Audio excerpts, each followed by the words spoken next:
honra, né, quando alguém quer saber mais sobre o seu trabalho e a possibilidade de você espalhar isso para outros públicos, de você conseguir comunicar o que você faz. Eu vi que vocês não têm tanta preocupação com essa coisa de 15 segundos, né, que seja tudo muito rápido.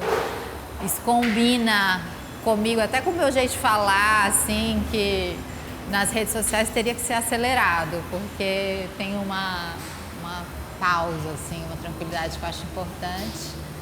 E no cinema, muito legal.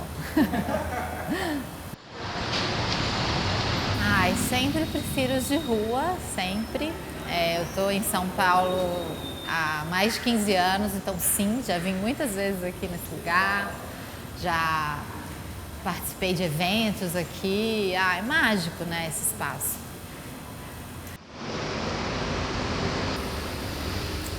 Ai, eu lembro sim, lembro de um filme, foi Melancolia, que eu assisti aqui. E eu lembro que eu assisti o filme, é um filme, né, pesado, intenso. E eu lembro que eu saí meio catatônica, assim, e descendo aqui veio uma crise de choro. Parece que eu tinha segurado tudo dentro da sala e só saiu depois. Então, eu tenho essa memória aqui desse espaço saindo aos prantos. Las von Trier, né? Sim. Não, zero. Não, nenhuma. Até uma amiga minha outro dia ficou me falando, sim, algumas pessoas sabem. Eu, não, ninguém sabe. Eu não penso muito sobre isso, mas não tem nenhum tipo de reconhecimento, não chega a ser nessa escala, não. Muito raro. E, não sei, assim, na Contente, por muito tempo, eu gosto muito de ter uma institucionalidade na frente da minha cara, assim, sabe? Antes é o conteúdo e não tanto focado, assim, na minha pessoa, porque privacidade, né, é tão bom. Sim. Mas sério, você não tem esse nível de exposição? Não acontece, assim, de você ser reconhecido? Não. Já aconteceu uma vez ou outra, até em outras cidades, assim, às vezes está passeando, mas é bem pensadinho no tempo, não é recorrente, não. Essa pergunta, às vezes, é até um pouco ansiogênica, assim, né? Então, eu vou começar falando que, antes de tudo, eu quero continuar defendendo o tempo e o espaço para a gente fazer o trabalho que precisa ser feito, sem adoecer os outros, com tranquilidade de que o que é possível está sendo feito. Dito isso, a gente quer muito estar mais perto da infância e da adolescência.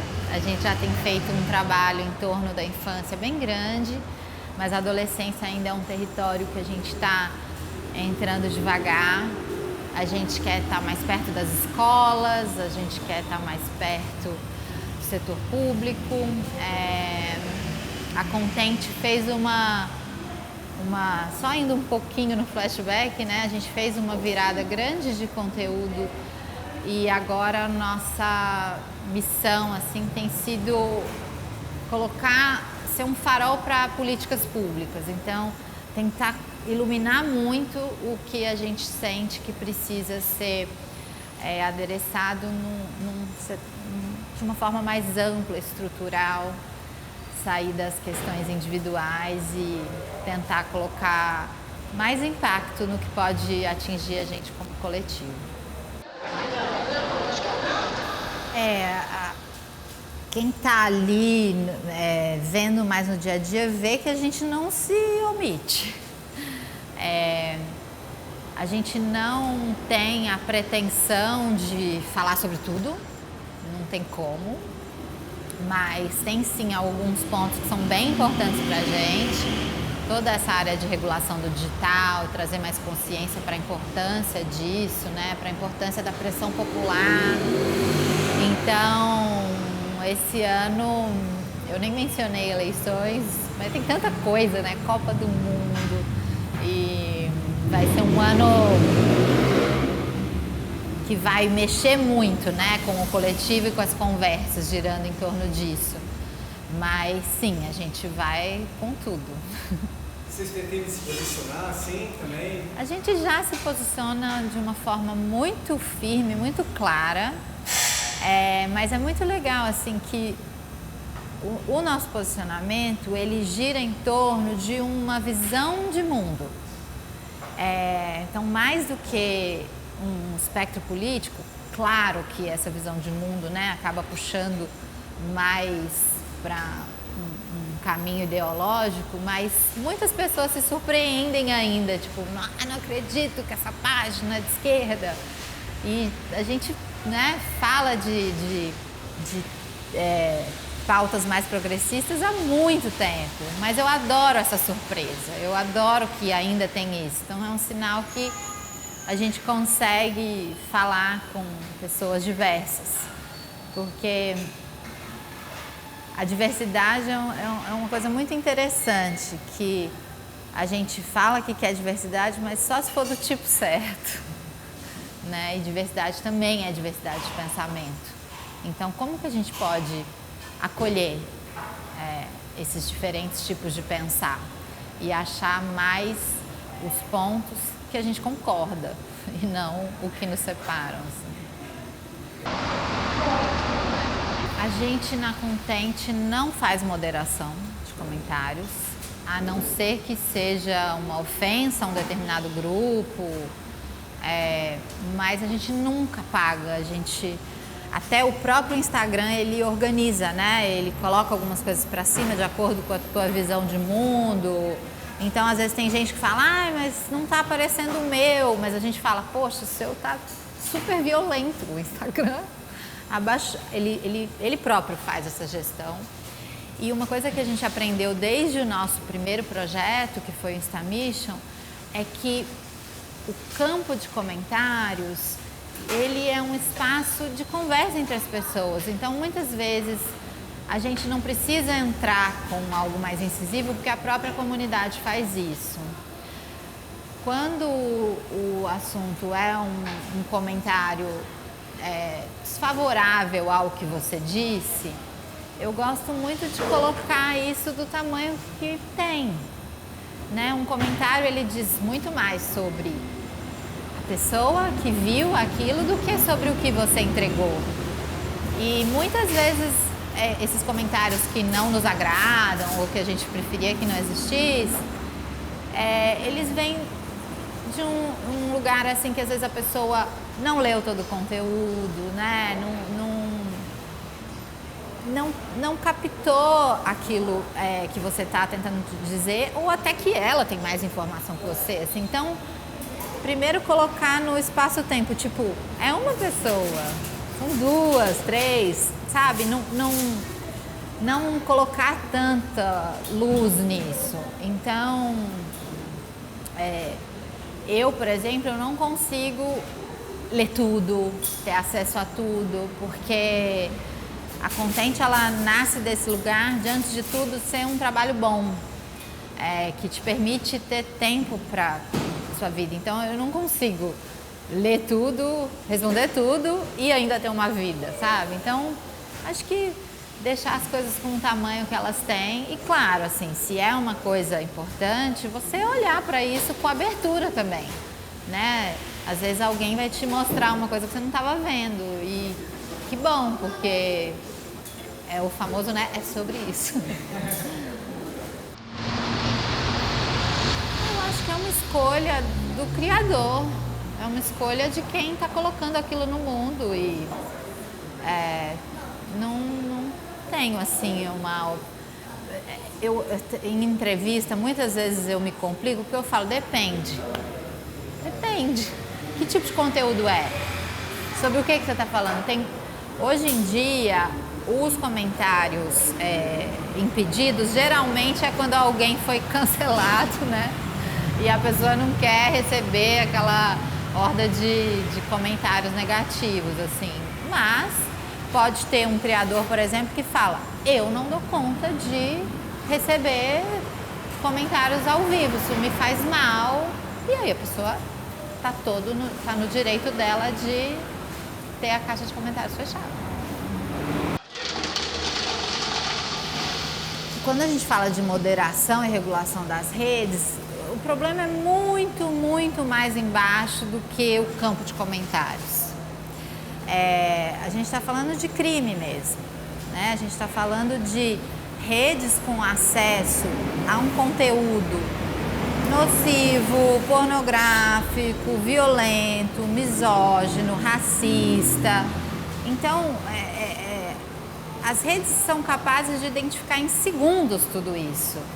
E quando entra no campo da lei, isso demora semanas para ser retirado do ar. Então, existe um chão comum quando o assunto é a regulação da rede, que não pode ser uma terra sem lei. As violências têm que ser adereçadas com a máxima urgência. A gente não pode ter um conteúdo que incentiva a automutilação de crianças. A gente está falando desse lugar. Então é muito palpável, não tem margem de dúvida nem de nuance, sabe? Então isso é um chão comum onde a gente consegue pisar como sociedade. A gente tem o exemplo do que o vídeo do Felca fez pelo país, né? Foi incrível, assim, como ele conseguiu condensar em uma mensagem de longo formato, explicando como aquilo que estava acontecendo era inadmissível. Então, acho que esse é um chão. E aí, quando a gente fala de regulação, também é o famoso são muitas camadas, porque a gente precisa de educação midiática, né? A gente precisa que as escolas tenham esse tipo de educação, a gente precisa que as pessoas que adentram o mundo digital entendam que também é um território que pode ter os mesmos perigos, né, do que esse mundo físico. Hoje a gente tem, por exemplo, as crianças trancadas em casa com acesso à praça pública do digital, que pode ser muito mais perigosa do que ir na pracinha do bairro. Então, eu acho que esse campo da regulação é muito claro o que precisa ser feito, e o que não está sendo feito tem a ver com grana, com jogos de poder, né, com política. Então, eu acho que é importante a gente retirar desse campo da nuance. Não tem.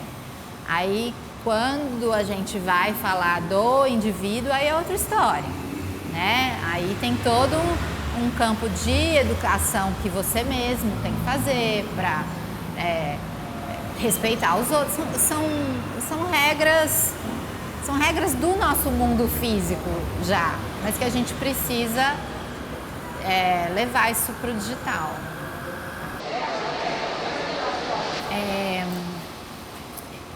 Eu acho que adiciona uma camada de alcance distinta, né? Quando você está no físico, no território, você sente o campo, né? Eu acho que existe uma energia ali. Você pode se sentir seguro ou não de compartilhar certas coisas, né? Você vai calibrando o que você quer dizer enquanto você está vivendo. O digital, ele precisa de uma atenção extra, né? Você precisa ter a consciência que não existe, às vezes, apagar uma informação, né? O que você colocar ali está passível de ficar na vida para sempre, né? Um print, um salvamento e tudo. As pessoas que você está expondo ali, você não sabe para que tipo de público. Então, existem várias coisas para você considerar em relação ao alcance que aquilo pode ter. Então, eu acho que é distinto nesse sentido, mas eu busco ter uma integração muito grande, assim, de ser a mesma pessoa, sabe? Já ouvi algumas vezes: nossa, você é mesmo desse jeito, com um teor de surpresa, né? Então, mas isso também é um estilo. Acho que cada pessoa, né? Às vezes a pessoa vai ter um personagem. Um personagem também é uma forma de se defender, né? De se proteger. Então, a diferença para mim é nessas camadas que você precisa considerar, sabendo que você não está vendo aonde aquilo vai parar. Você nunca sabe onde aquilo vai parar. Muito bom, My Baby. A Contente, ela tem até um post que eu fiz uma vez que não é casual inventar o trabalho que a gente quer. E cada decisão, assim, tem uma visão de onde a gente quer chegar. E claro que uma história, né? A gente empreende há mais de 15 anos, então a gente já foi por aqui, foi por ali, volta.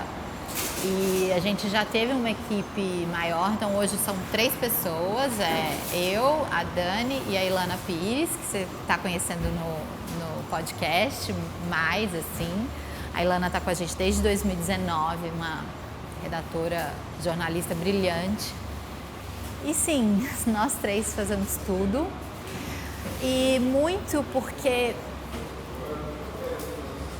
a visão para a Contente, do futuro da Contente, é menos, se eu for comparar um hotel, é menos um hotel de rede, mais uma coisa boutique. A gente não quer ser uma empresa, nós somos criadoras. A gente ama criar, a gente tem um desejo de precisão na mensagem que é super My Baby, mas é o olho do dono. Eu acho difícil terceirizar a criação e ainda ser quem você é, porque o que pode ser mais pessoal do que uma coisa que você cria? Não é fácil. A gente tem um nível de produtividade, assim, nós 3, muito alto. Tudo que vocês veem, a gente faz.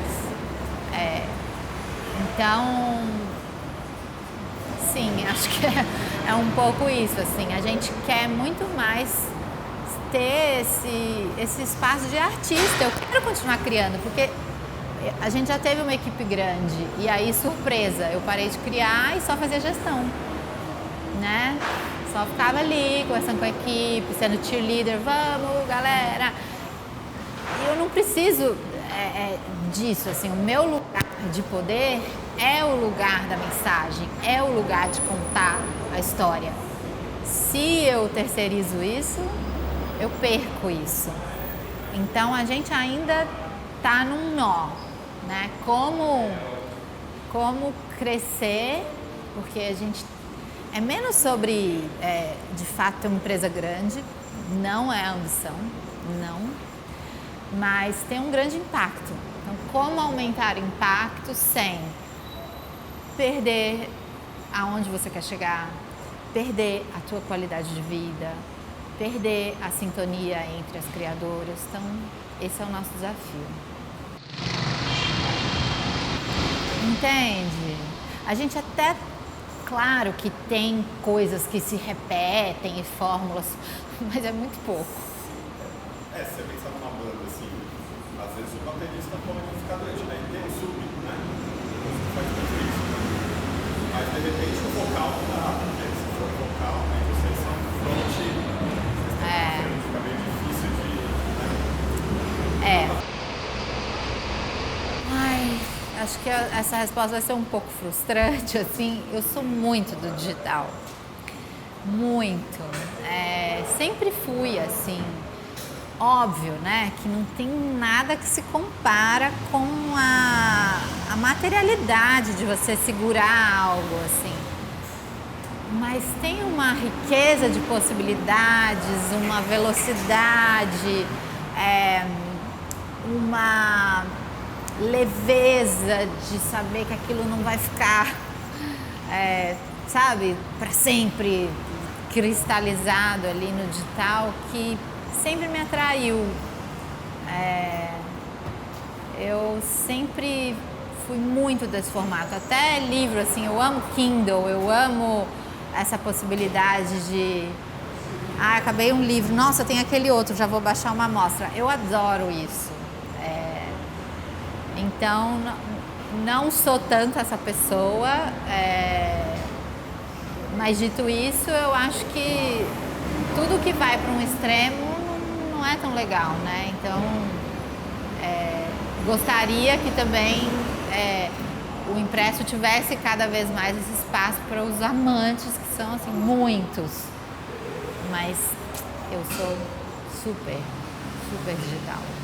Nossa, se tivesse como é que é o Ligados com a Sogra, tivesse um quiz lá, eu ia não ia acertar, né? Caramba, pra mim parecia ser bem... Essa resposta foi assim, eu não sou tão velha assim, você tá achando? Não, gente, zero, assim. Vocês estão olhando, não, acho que você já viu alguma coisa em livro, você conhece o papel? Exato, o advento do papel. Não, Você sabe o que é uma revista de cassete? A gente decepciona às vezes, né? E você experimenta, você testa e tá tudo bem. Não é tão importante assim. Acho que como criadora, assim, isso sempre me atraiu muito, assim, esse tipo de... até tá rolando essa conversa que a geração Z, com essa coisa de ser cringe, tá parando de se expressar e de criar, porque tudo é um mico. E eu morro de dó, porque é tão legal você fazer uma coisa e não deu certo, porque sei lá, você não gostou, e aí você faz outra. Então, e você faz da sua casa, com seus recursos. Não é um grande projeto que precisa movimentar 1000 coisas para acontecer. Eu sou apaixonada. Sim, eu registro muito. Eu tenho um apreço pelas memórias fotográficas, de vídeo. É o que eu sempre chamo de acervo pessoal. Às vezes eu estou tirando uma foto, eu vejo que a pessoa está se arrumando muito, aí eu falo acervo pessoal. E aí a pessoa relaxa, porque ela sabe que aquilo não vai sair. Então eu tenho um acervo pessoal, assim, gigante. Eu gosto de fazer vídeos das viagens, eu tenho meio que esse papel, assim, de ser a pessoa que registra. Com a criança, é muito isso que você falou, assim, às vezes você liga a câmera e sai a espontaneidade. Então, você tem que ficar naquele filtro, assim. E a infância hoje, né, imagina quão documentada muito doido. Mas é um retrato do tempo, assim, o Tom, meu filho, ele agora tá querendo também filmar, também fotografar. Então eu acho que também é uma linguagem que ele vai aprender e criar a partir disso. Eu acho que você tem que... É vivo, todo dia você acorda e tem que tomar as decisões daquele dia, sabe? Então você vai fazendo, você vai aprendendo como a criança reage e vai tentando fazer melhor no dia seguinte. Entendi. E quando você está no show, você levanta a câmera do celular, você grava? Aí já é um pouco menos, porque eu até vou gravar, sei lá, o refrão da minha música preferida, mas é uma coisa assim que eu tenho esse apreço assim por esse acervo pessoal, tem mais com talvez filmar quem estiver comigo do que ficar registrando o show inteiro, assim, que eu sei que eu não vou voltar para aquilo, sabe? E quando eu vejo que tá uma cena muito...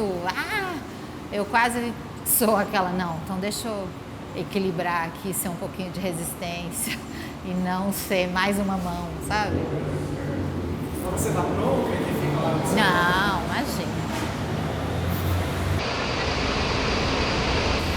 Então, essa é uma conversa que ela é complicada, porque tem perfis e perfis, né? Tem famílias que, tá, o perfil não é fechado, mas não é uma pessoa que tem um trabalho público, então ela compartilha ali a vida, o cotidiano da família. E quando, né, essa pessoa faz isso, não é que ela está sendo irresponsável, mostrando a cara do filho dela.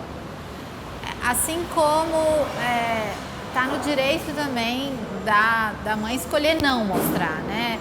Eu escolho não mostrar porque o meu filho não tem a ver com a minha profissão, né? Com o alcance que eu tenho. Então tem tanto esse aspecto, né? Do rosto, de mostrar o uniforme da escola, que são coisas que é legal você ter um cuidado. Mas tem também a subjetividade, né? De não expor como ele é e quem ele é, para além do que ele no futuro possa gostar, assim. Então, eu acho super importante pensar nisso, mas também não entrar com esse tema com mais uma cobrança para as mães, mais uma coisa que você está fazendo errado, sabe? Tipo, nós estamos aprendendo.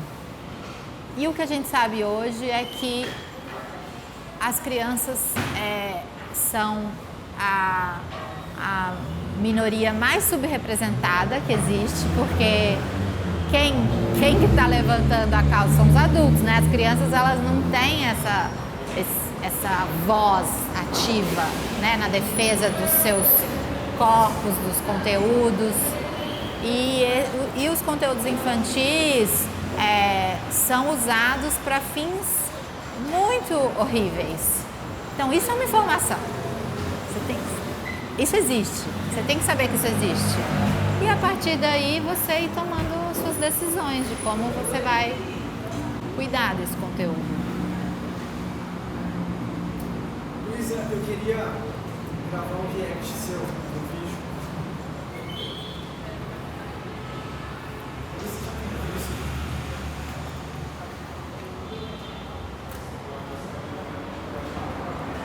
Aí você dá um play aí. Tá. Aí você vê e depois comenta. Uhum.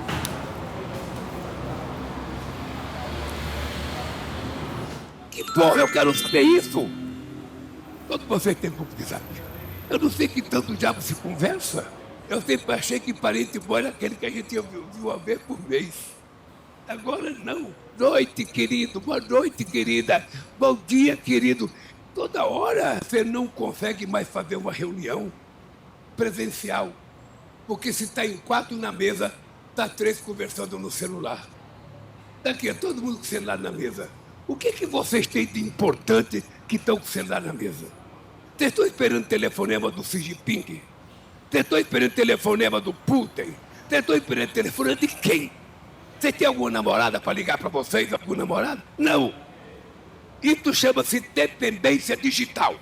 Isso é uma doença, porque ninguém precisa ficar segurando na mão o tempo inteiro. Não tem o que falar toda hora, gente. E ainda, qual é o mau hábito? É que todo mundo, antes de dormir meia-noite, quer ver as últimas notícias.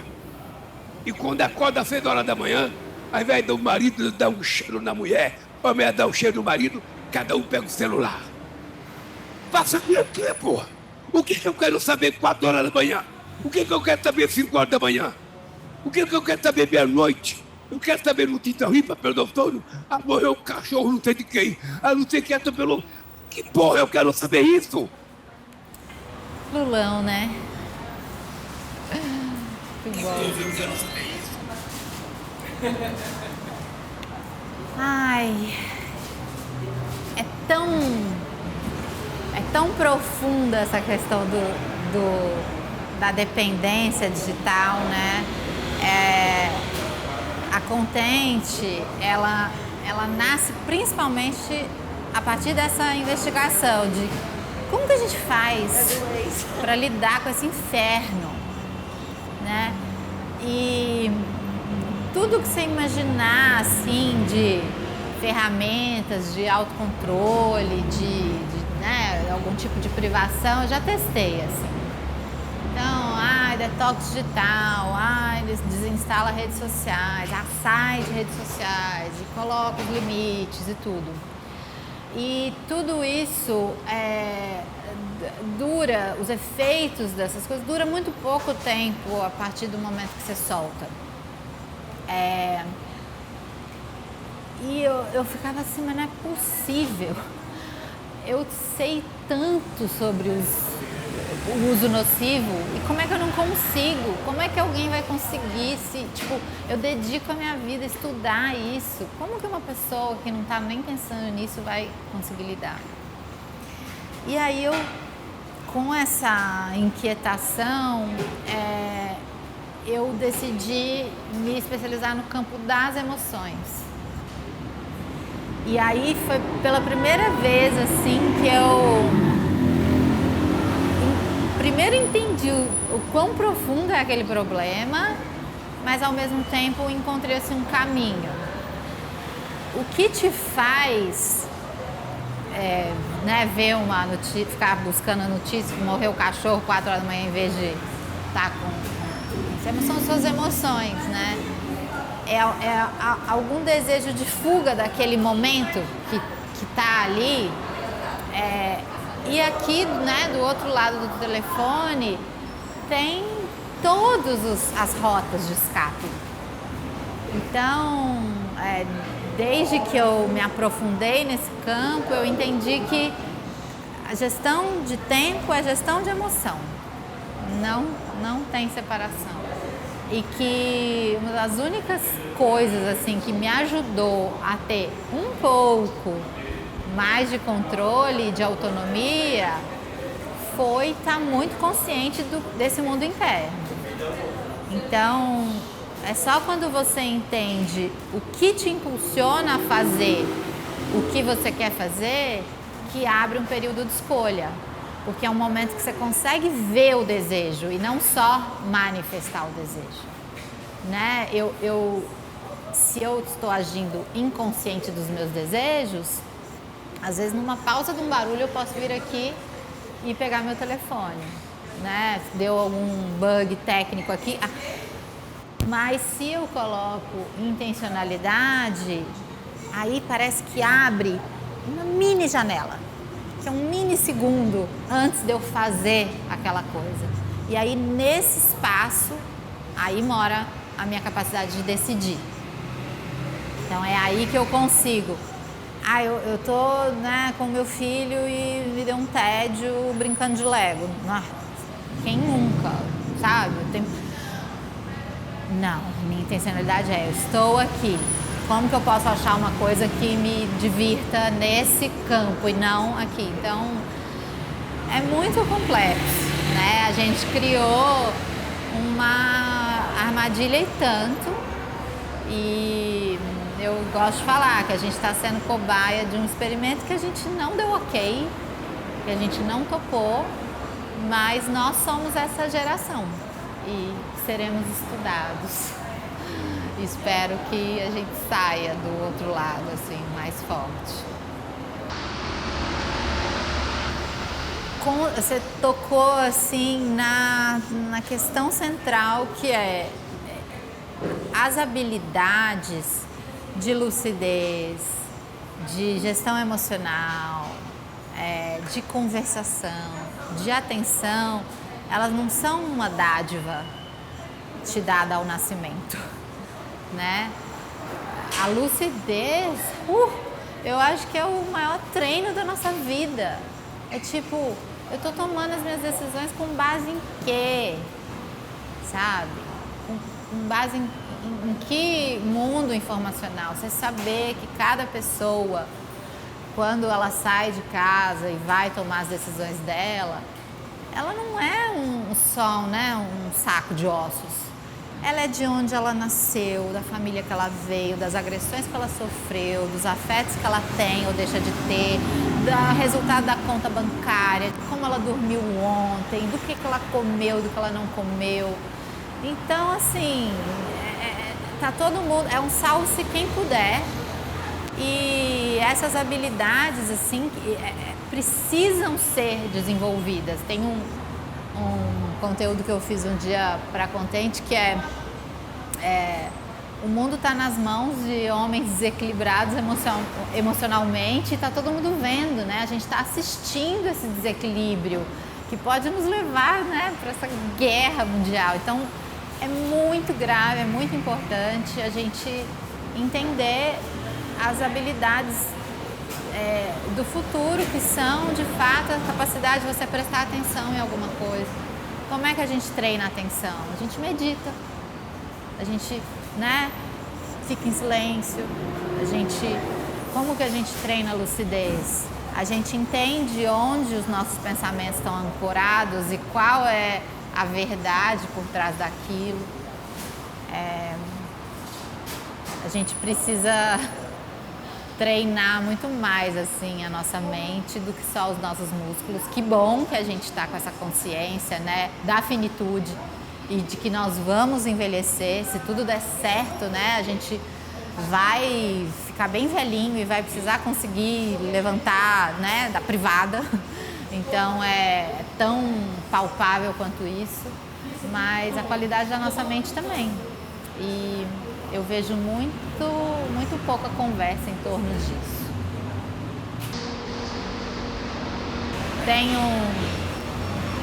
Desde que meu filho nasceu e eu pude presenciar uma vida nascendo, né, do zero, eu estou muito presa nesse pensamento, assim, que a humanidade está nascendo o tempo inteiro de novo.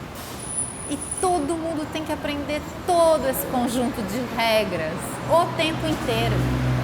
E a humanidade já viveu o ciclo de uma vida bilhões de vezes. E isso já foi escrito e descrito bilhões de vezes. A gente já tem essa informação. A gente já sabe o que precisa ser feito para ter uma vida boa, mas a gente é viciado no novo, né? Então a gente precisa saber qual é a nova coisa, qual é a última coisa que vai, essa sim, é a próxima. Então isso nos deixa presos nesse ciclo vicioso, né, das redes e da informação, que tira um tempo da gente fazer o quê? Treinar. Eu gosto de falar de ginástica, tá? Porque eu acho treinar uma coisa muito séria. Eu, pelo menos, faço ginástica, não é treino. Sabe? Uma coisa mais antiga, assim. Mas isso tira um tempo da gente, assim, beber água, ficar em silêncio, conversar com o vizinho. Coisas que a gente já sabe que nos fazem bem, assim. Então, esse nó da novidade é difícil também de sair, né? Eu acho que o retrato é a rodinha do hamster, assim. Se eu não ver, eu vou perder. Parece que eu vou sair para um eixo que eu nunca mais vou conseguir voltar.